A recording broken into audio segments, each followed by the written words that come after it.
So we're going to talk a little bit about everybody else that's in the team that stepped on Olympia this weekend, starting with Missy, going from fitness category to a figure category, which is an incredible achievement already. Yeah, so like her whole year and like what we've been able to achieve in just a short time frame, we were very, very pleased about everything. So like as many people know, in what was it in 2023, that Olympia is where she suffered that horrible like knee injury with her ACL and meniscus. And that type of injury, there's a lot of people where that could be a career-ending injury. But I will tell you, like, her mental fortitude to just overcome obstacles is unlike anything I've ever seen. Not only just from that, but even this prep. We didn't talk about any of this, but there were preps where she had gotten COVID. She had traveling like issues where she ended up getting to a show a day and a half before. And, would somehow be able to, these are things that some people would use as an excuse to get out of a show, but a lot of stressful, events that she just took it as, one more challenge and overcame and completed the task, which was stepping on the stage in Tupelo and then in Washington and winning both shows. Yeah, and every show, we continued, to get better and pretty much isolate certain focus points going into that show. And, we exceeded those. So she won both of those shows and then placed top 10 at the Olympia. Now, of course, going into the show, there's a lot of hype around her because she's a previous Miss Olympia in the fitness division. But, like talks of, like her at the press conference and whatnot. But a lot of people don't realize too, even when she was in fitness, she had 2 shows where at first I didn't believe this until I looked up the scorecard. But there were 2 shows in fitness that she had lost the physique round, which I was shocked. So, going from being in fitness now to what she's accomplished, we were very, very pleased with that. She hasn't had like a full year and a true structured off season to prep for the figure division. And I'll tell you, like, based on her genetics, her muscle tie-ins, and her ability to consistently execute, after she takes one true structured off season, that's going to pretty much complete, all the gaps that she might have in her physique and put her in a true position to be like a contender for an Olympia title. So now that we have actually the qualification from Tupelo, because we hit Tupelo, the Sasquatch, because that was the first show of the cutoff. We have the ability to do that. So that's what we're going to do. And, we were pleased with how, I just love that she kind of quieted a lot of people, that doubted that she would even win a pro show. Not only she won 2, and she got top 10 in Olympia. Yeah. So I just love that she, remains focused, and she kind of shuts, all the noise around her. And, and sometimes it gets to all of us. And I think that's one of the reasons why she felt that she needed to say what she said at the press conference, because there were a lot of things going on around that maybe a lot of people don't know, but we do, because we followed the category and we followed all the talks and buzz that is going on. And I'm so happy to see that she was able to like block everything and just, execute day in and day out and trust a new coach, trust, Dom, and really, really be able to bring a completely new physique. I don't know if she ever posted, and of course that's something that she has to do. We respect the privacy of the athlete, the client. But if you guys see the before and after, it's just insane. It doesn't look like the same person in such a short period of time. So I can only imagine what you guys are going to do it together in a year. Yeah, so we're looking forward to that. So then now we're going to go towards Tiana. And she came straight from South Africa. She won the Master Division. So the Master Olympia champion. The Master Olympia champ. And qualifying for the Olympia 2025. Came to Vegas, stayed here for almost a week prior to the show, and did excellent. She got 9th and got to pose at night, which is incredible. Which, her journey has been great.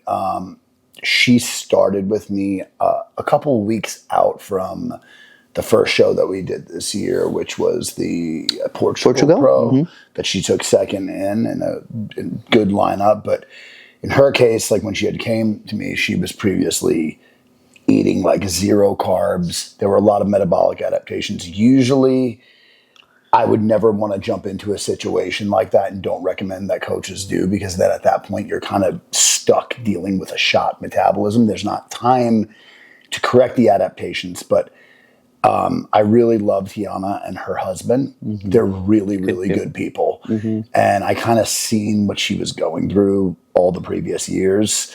Very reckless coach prior. So I really wanted to help her, you know, more so like make sure that she's okay on the health sides of things. And you'll see, like, once you correct those things, the body's in a better place to respond. And, you know, luckily and even surprisingly, even in prep, we were able to reverse a lot of different things, both health-wise and both metabolically speaking, to put her in a really good place. She had never qualified for the Olympia before.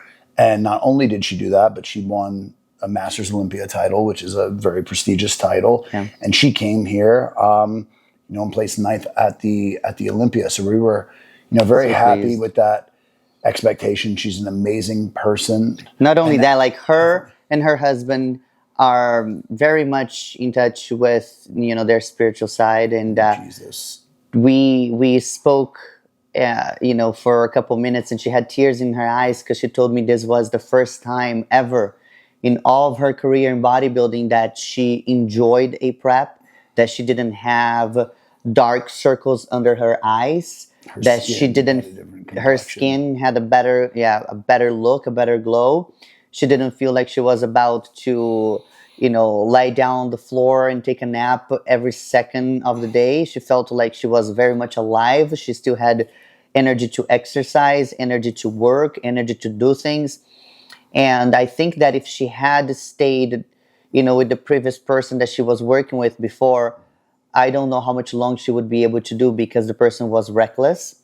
I don't want to say names because that's not our style here. But unfortunately, there are a lot of coaches out there that have no idea what they're doing, especially with the female body.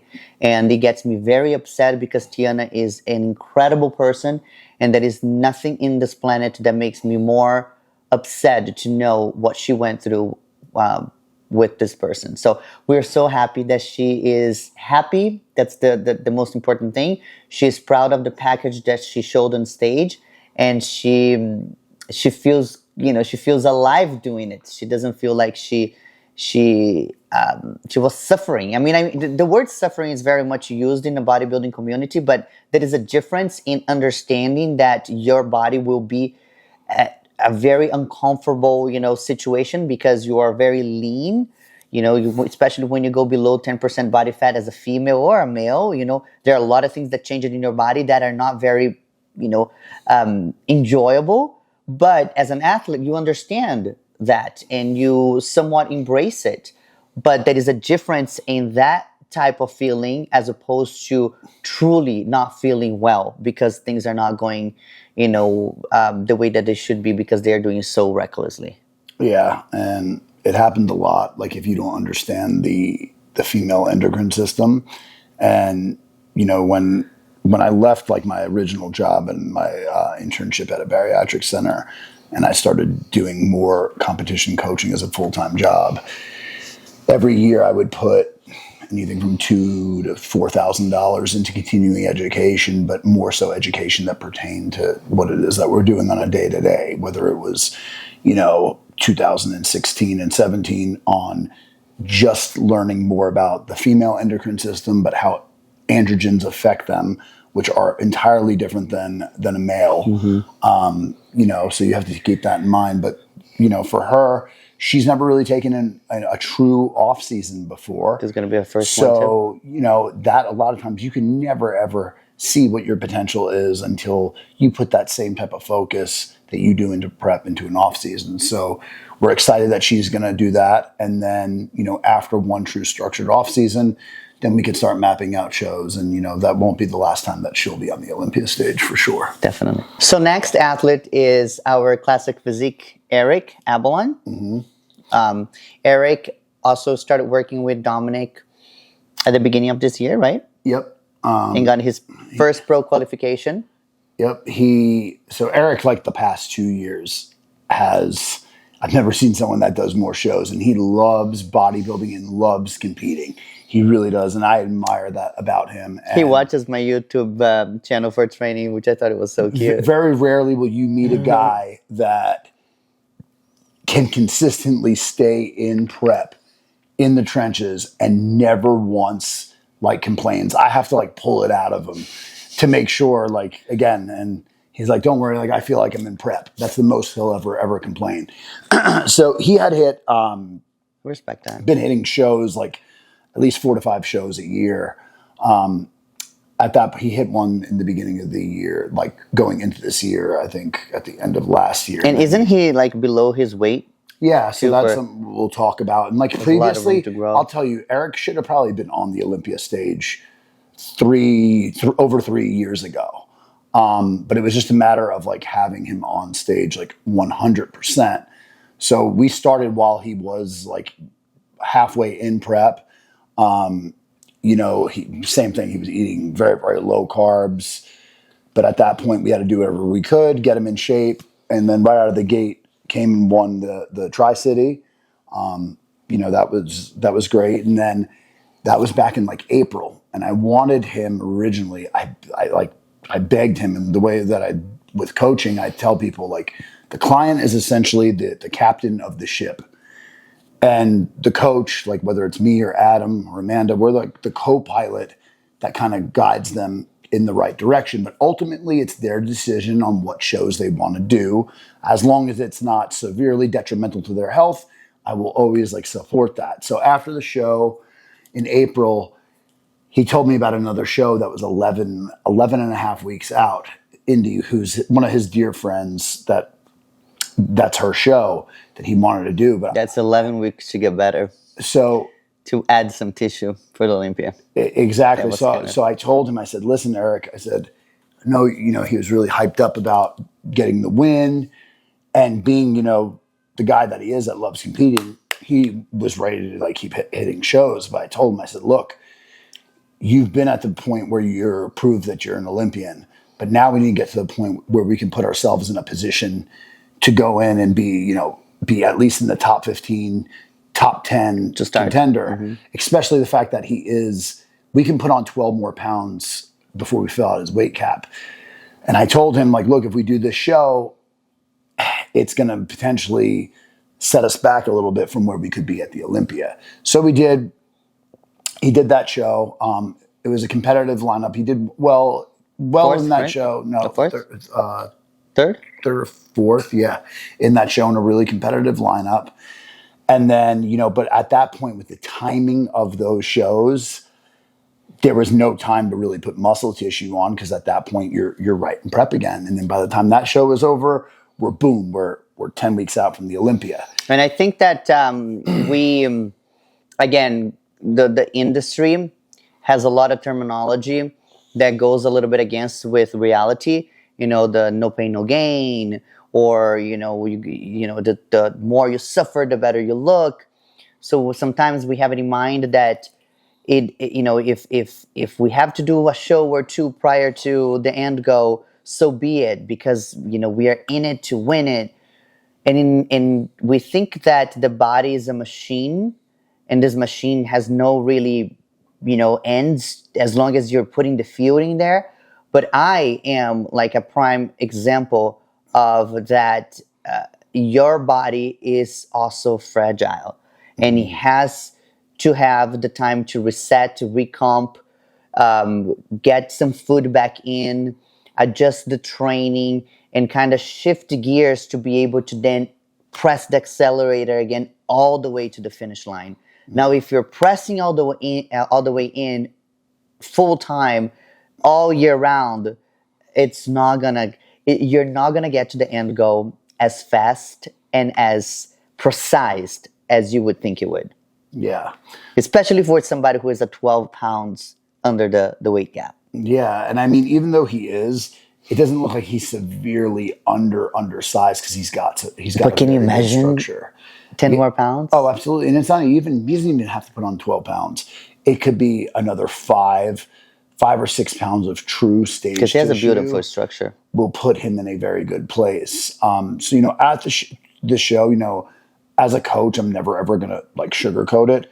Definitely was not like his best, or, we're able to get the look that we wanted to. His body was definitely very, very stressed from being in, even though like mentally he'll push. He'll do another couple shows if I told him to.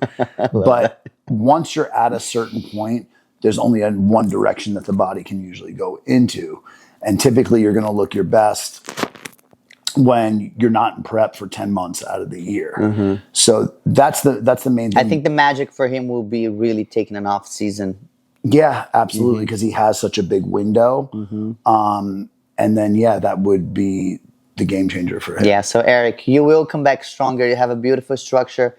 Just take one step back, which is not technically back, and you're going to move 5 forward. Next athlete is a dear friend of mine too. Her name is Levina Barros. She's from Brazil. I actually met Levy last year when she came to my house straight from New York when she got second against Ashley Jones in New York Pro last year. Her and I used to speak online. She was always very friendly to me. I'm the kind of person that I can feel energy from miles away. And I could tell that her and I would be really good friends. I invited her over to, get a little bit of an experience here in Vegas, come train with me, get to know me. I wanted to kind of feel it out where she was in her life. I tend to be very open to people who are hard workers because it reminds me a lot of myself. And I could tell that she was very curious to know a little bit about my story. I came from Brazil when I was very young too. I was just 17 years old. And I noticed that she was very interested in moving to America. She was interested in really moving up in her career in bodybuilding. And I could tell that she was expressing, a lot of eager, in learning. So I liked that about her. I invited her over. She came over. Which is so random, right? To do that, to open your house to somebody you don't know. But I could tell that she is good people. She has a good heart. And it was crazy because it was kind of love at first sight. Her and I became friends and never stopped talking since that day. She then learned that Dominick, my fiance, is a coach. And she was very curious to see his work. And her and I... but we never talked to her about the coaching. We never talked about coaching. Like No, she was just curious. She had a lot of potential to keep doing what you're doing. We always respect people and their coaches. We never approach anybody. We believe that there are a lot of good coaches in the industry too. And we respect everybody's work. And so I've we done never like approach. many consultations with people before where I've actually told them, like, look, over the past few years, you seem to make good progress and have good success. If this person's not like putting your life or health at jeopardy, maybe you just need to have a conversation, to see if you guys need to improve your communication or just get on the same page. Yeah. So she expressed to me that she was ready. She was with her coach for many years and she wanted to try something new. So she was very open to try something new. So she started working with Dom and myself because I pretty much do all the translation. She's still learning English. So I had to put all the translations together, making sure that the communication it's at its finest, especially with athlete at her caliber, because we knew that she had so much potential. When she first started working with us, she had just finished the Rising Phoenix, which she got like eighth or something like that at the Rising Phoenix, and we knew that she had so much more potential to get better. So then she jumped into a prep kind of quick with Dom to get ready for the Olympia, which she actually did excellent. She got 7th at the Olympia. And beat a good 4 girls that she just lost to. Yeah. And we knew that we were just about to start, especially when she said that she never did an off season. So we were so excited. She told me that she never had any kind of structure before in off season. So then working with Dom, she had meals to eat just the same as she was on prep. She had supplements to take. She had to measure her blood pressure, blood sugar levels, things that she never done before. And she was so excited because she said, okay, so this is new to me. So something is going to happen.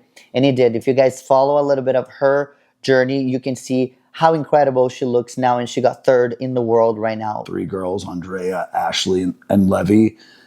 Very similar structure. They're all like right there. And for female bodybuilding, that's going to be an excited rivalry for the next couple of years for sure. But she definitely, at her age, she's still in her 20s.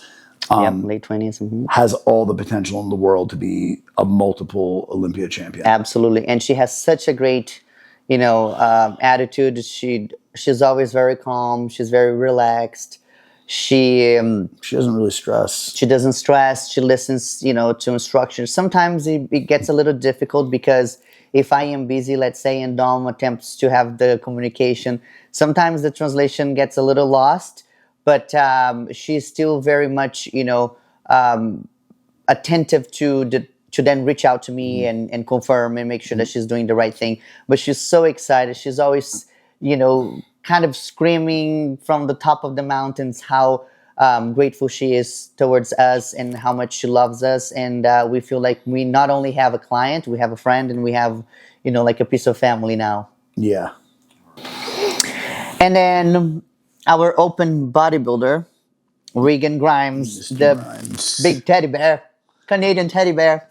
I love him. He's so great. Both he's so cute. And his wife, Brittany, they're just good people. Good people. But no, so going in, so like my history with Regan, I've known him for a little bit. I actually did some work with him about a year and a half ago. He had some GI issues. And we went through like a recomposition phase.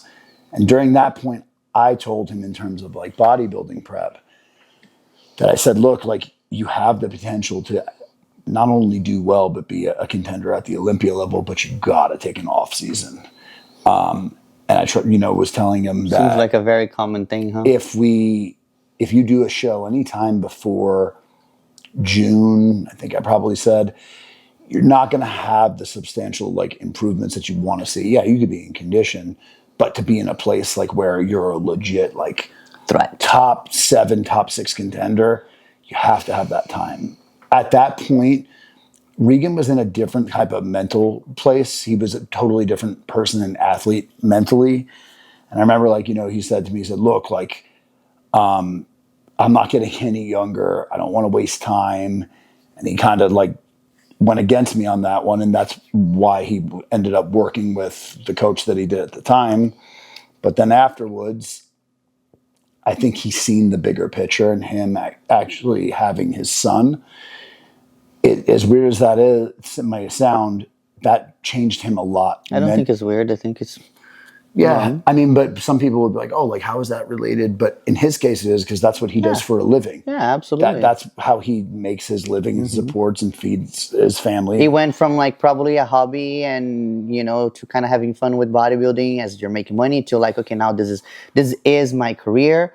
This is how I feed my family. So let's take it serious and let's do whatever it takes to get there. Yeah. So then after his last show, which was Toronto, he took second there.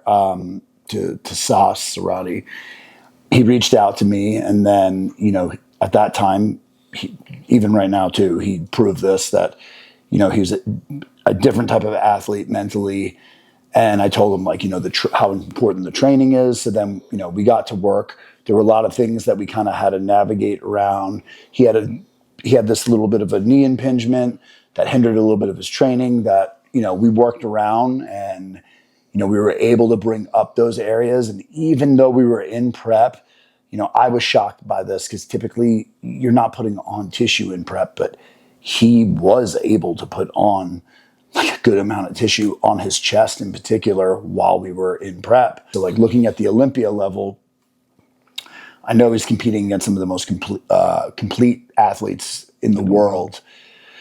So going into this, I wanted to try to make sure that we brought him in where there were no like glaring weaknesses sticking out to bring him in more on like the fuller, more complete side, but still conditioned, which we did that and we're able to show the improvements that he made.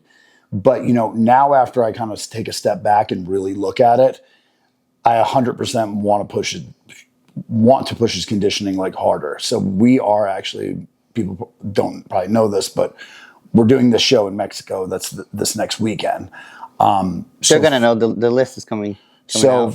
For that one, the goal is like we need to be drier for that one 100%. You know, but still try to have that balance though, where it's not going to take away from, you know, his overall balance. I think that's what happened with the previous Mr. Olympia, who just lost now, got fourth, Yeah, right? it's actually funny you bring that up. Yeah, but like Samson, he would constantly be knocked about, like, you know, oh, he could be more conditioned, more peeled. And, you know, he took that criticism and he did. He Did his pushed the homework. conditioning, but it killed kind of his The wow strongest factor. asset, which is how big he is and like his structure. Yes, he was in better shape, but it killed his strongest weapon that he had. So, you know, in this case, we will go ahead and push the conditioning harder for this one. And of course, like any tissue that we need to put on, that needs to be done off season. After. But now, like, you know, conditioning has to be the top priority right now. Yeah. So that was it for Regan, and hopefully we're gonna have good, successful weekend next weekend. But that's it, guys. That was the recap for the weekend 2025 Olympia with all the athletes. And we're super excited to see what's next year is gonna look like. Madness. Yes, we are.